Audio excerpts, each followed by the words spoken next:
I'm ready, Colin. I'm really ready. You're You ready. know, All right. What are you ready for? What do you want to talk about? well,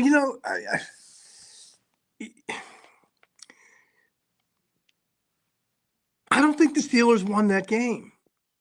You think Jeff Saturday lost it? I do. I do. Explain. Go ahead.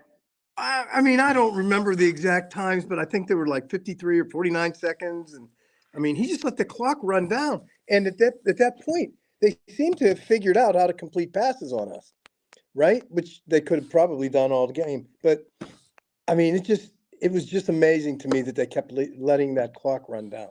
Just amazing. Didn't And they have 59 minutes to be better than the Steelers, though, Richard? I'm sorry, say again. Didn't they have 59 other minutes to be better than the Steelers? Oh, I don't know that they were better than the Steelers, but I think that in that moment they could have won the game. I don't know that they were better than the Steelers. I think Jeff Saturday is the most ridiculous head coaching choice of the year. I don't mind it because it's obviously a temporary Band-Aid. Let me run this past you, though, and what you said. And I think they ended up losing 31 seconds, ended up being what the time. It was ridiculous. It was a Pee Wee coach doesn't do it like that. But Right. let me run this past you. Certainly, there's the balance of the blame goes on Jeff Saturday. He's the head coach. But if Matt Ryan has been playing quarterback in the National Football League since 2008, doesn't some of it fall to him a little bit to understand time and place and situation and call a timeout there? Yeah, I think it's his responsibility to make up for any deficiencies Jeff may have in doing that and managing a clock. Yeah, I think it does. But if you saw Jeff Saturday's on Pro Football Talk, his comments about they were in turmoil. I mean, they were really disorganized, and good for him that he acknowledges it. And that's really what it did look like. If you run the tape back, they really did look like they were just in chaos. Oh And so, yeah. yeah, and Matt, and Matt Ryan got caught up in the mess. Um, but I still don't think Matt Ryan's a terrible quarterback. And they showed some signs of being okay. I don't understand. We were boxed up for the run, which would have left them wide open for a passing game, but they kept trying to run it, and we were ready for that. I think Matt Ryan has aged about 15 years in 3 years, it looks like to me. And You're it talking may about have me. no. But so that's one of the things to take from the game for sure. Um, I wonder this. This is something I keep thinking about, and I haven't verbalized this yet. So you're going to be the kind of the first guy to hear this. Uh-oh. Everybody keeps talking about from one angle, are these other running backs as good as Najee Harris? And Najee Harris gets in there and he only averages 3.5 yards a carry. Everybody else seems to average 5 or 6 yards, and how they magically do it, no one knows. Forget that part of it. Fold that all into one. Do you think this season will force a philosophical change and say to Mike Tomlin, whew, you know what? Maybe there is a different way of doing things, and he'll be more apt moving forward to use more than one back. I keep wondering that. No, I don't. So he talked about that bell cow philosophy once before. A lot. You're Yeah, right. Willie Parker and Le'Veon Bell. yeah, he did. He talked about that, and I guess it's love the one you're with. I mean, you whatever you have available to you is what becomes your norm and your standard. Um, I can hear though, even in Mike's voice when he addresses, like in his press conference, he calls him Nodge. There's an endearment there, and I know that at least I think that there is a very personal relationship where Nodge comes to the house and they bond. Um, Nodge started making statements that he was going to take over as the leader of the locker room. You just don't say I'm going to be the leader if you're not the leader. And I don't know what entitles him to be the leader. Usually it's performance. And he doesn't perform.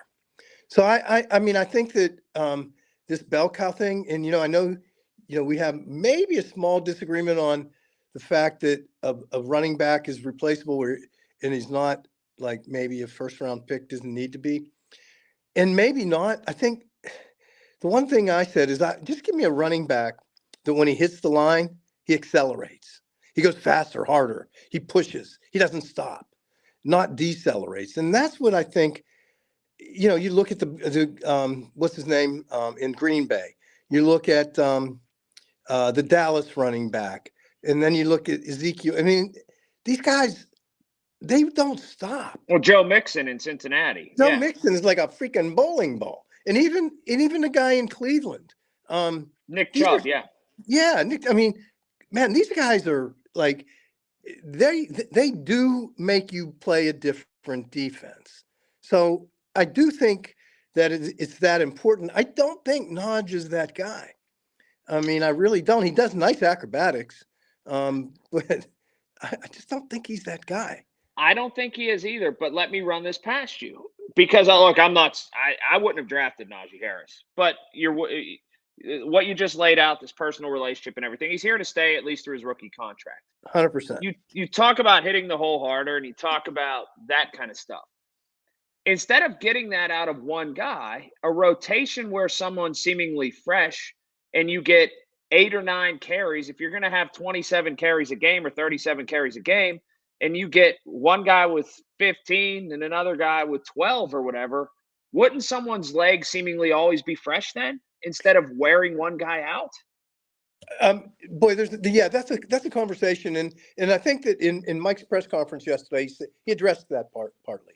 And the one thing he said, and it comes down to more than the feelings. And really, the way Mike understands the game, I mean, I think he's brilliant. I really do.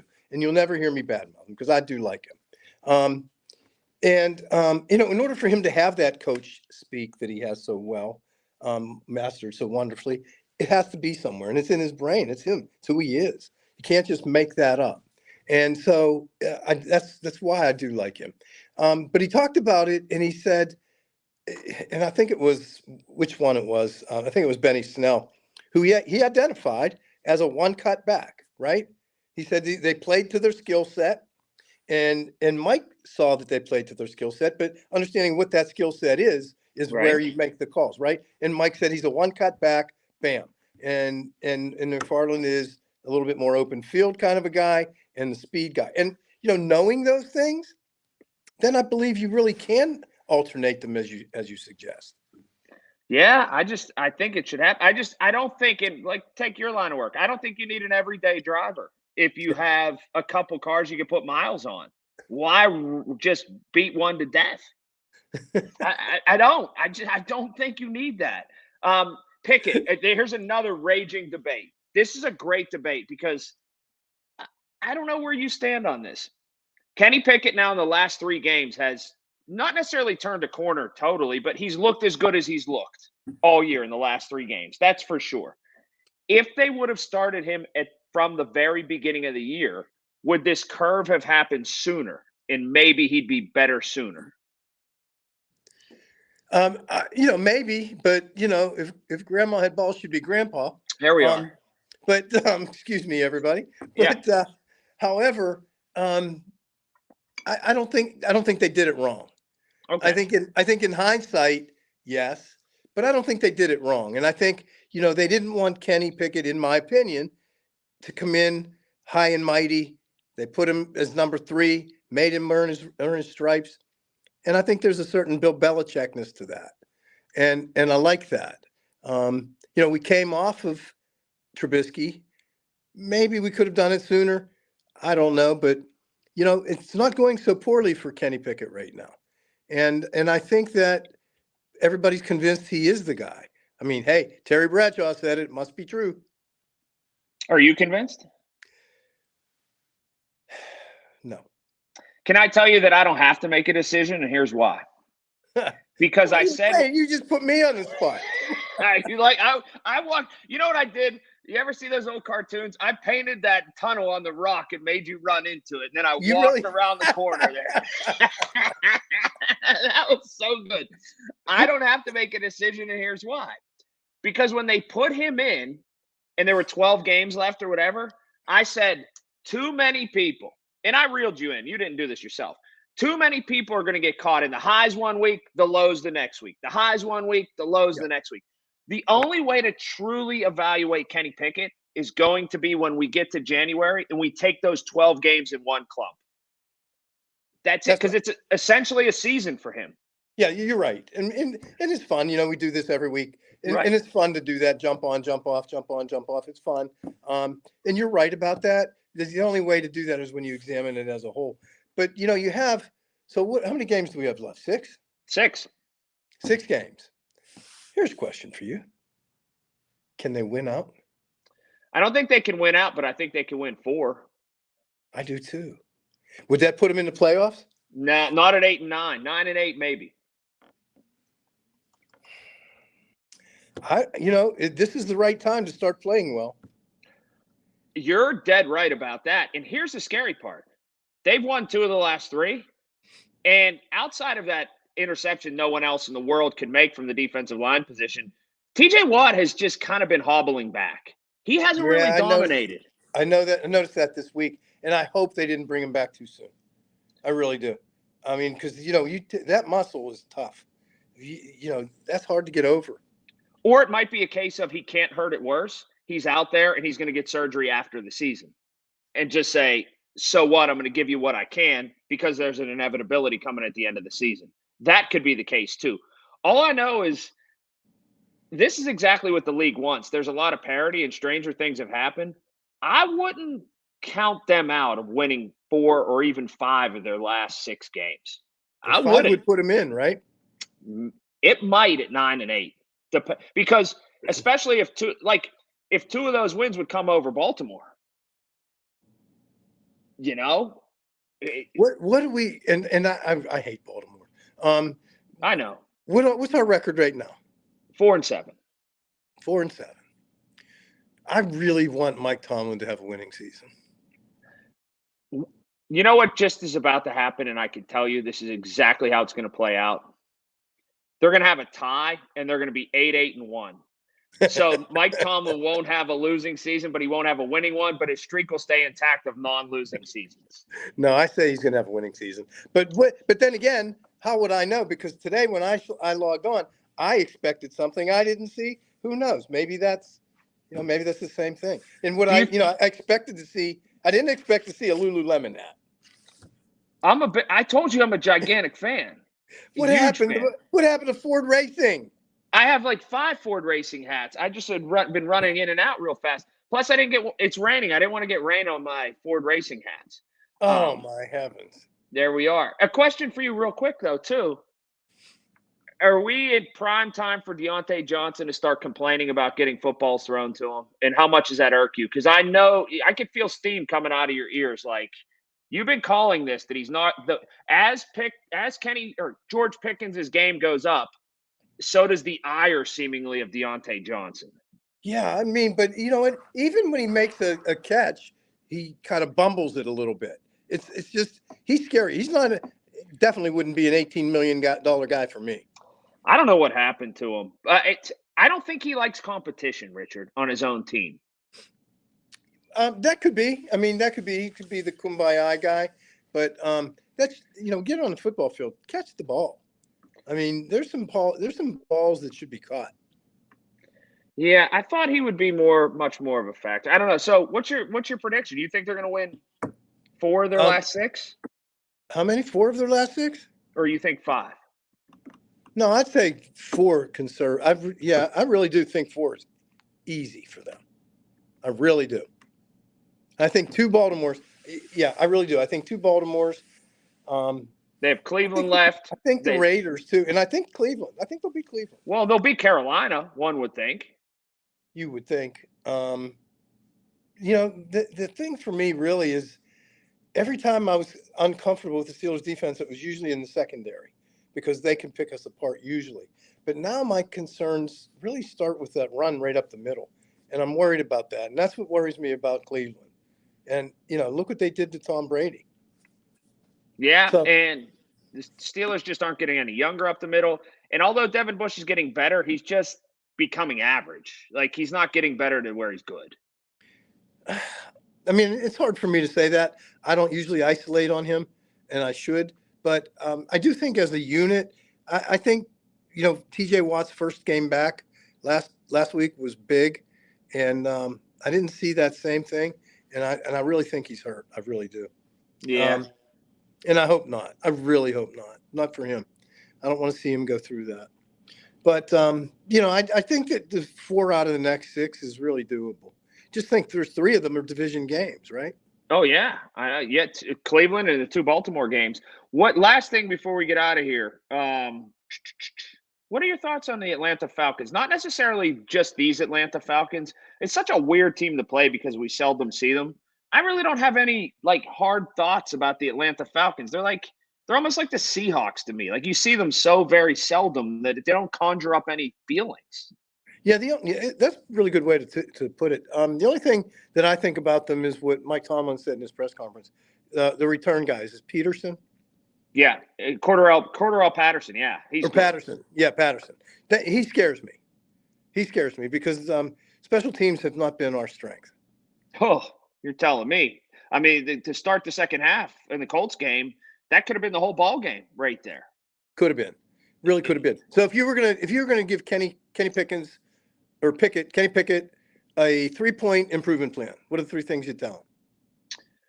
I would tell him throw it to Pickens deep even more and let him just try to win 50-50 balls or get a pass interference or just go up and try to get it. Go take more chances deep to him. Number 1. Don't be afraid early before you go through all the progressions to just dump it to the tight end and get 5 yards. Take that safe play. Yeah. And also, lastly, more screen passes. Run the screen. Throw to the running backs more. Because your offensive line has been iffy. The sense of improvement will probably come in the offseason. Just lean into the fact they're not great right now and use the screen game a little bit more. Those 3 things. Yeah, I think I agree with that. I think the quicker reads, because he really does do a good job going through the progressions. I mean, you can see him. He goes through every one. And sometimes I think you just got to just go. Just go. I thought Freiermuth would be a bigger part of the offense when Kenny Pickett became the quarterback, and he's not been. But he can be. And I think that, and that's why, every week it's, well, what about the Steelers? What do you think?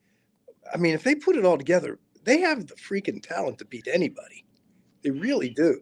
And I am absolutely not anti-Steelers offensive line. I'm just not. I don't think they're that bad. I think they're average, and I think it definitely needs to be addressed in the offseason because they are one player away from being above average. That's for sure. Yeah, who do you think that player is? Dan Moore Jr. is terrible. Anybody but Dan Moore Jr. Like, if you get somebody on that side that can help you, I think you can really. Where did he come from? Oh, he was a draft pick from Texas A&M. This year? First year? Second year? A couple years ago, yeah. Second year, yeah. He's just not good enough. And you don't want to put doubt in a young quarterback's mind. You want to have him have a comfort level. Now, even Ben or anybody like that or an older quarterback, they're going to get kaboomed every once in a while. That's just the way that – but you don't want them having happy feet or having that internal clock being too fast. Yeah. So what do you think of – you see, you notice there's a missing piece to today that we haven't discussed. What's this? Matt Canada. Yeah. Does that mean you were satisfied? No, but there's a danger. Do you want to know what the danger is? Yeah, thinking that he can win. Going 4-2 or 5-1, and then it's like this happens all the time with people. You stink as a golfer. You're awful as a golfer. Terrible. You're a 16, 17 handicap. You go out there and you birdie the 18th hole on your way in. And you go, wow, that wasn't all that bad of a day. I can't wait to get back to the golf course. When really you stink. So what happens is that there's that same danger. He stinks, but that they play well over the last 5 or 6 games, and the Roonies go, maybe he's not bad. We should bring him back. It's a birdie on the 18th hole. They don't like the golf, so I doubt that's going to happen. I love you, as usual. I love you. That's a great ending, and I'm going to use that story on other things. Richard, I will talk to you. Goodbye. Goodbye.